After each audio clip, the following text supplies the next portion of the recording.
Okay, still reading the book Domestic Animal Behavior for Veterinarians and Animal Scientists, Edition 1.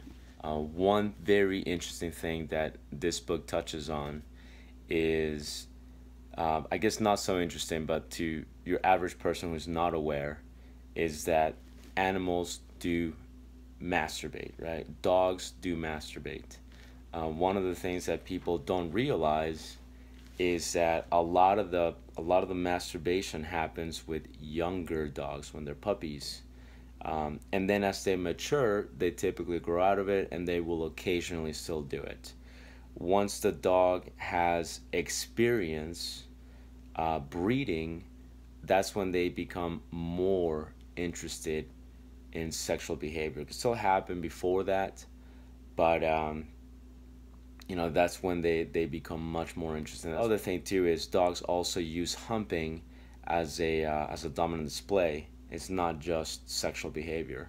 It's very common for dogs to hump another dog or hump a person as a dominant display. um, but it is also potentially masturbation.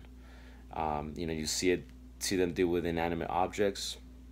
You see them do it with your leg, your arm, especially again with the younger dogs, and then as they mature, then it just becomes much more of a dominant display.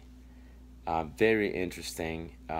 If you've never heard of this concept before, there's just so much that goes into it. I mean, the book also talks about other species and just parts, bits and pieces where it dedicates the subject to dogs specifically. Strongly recommend it.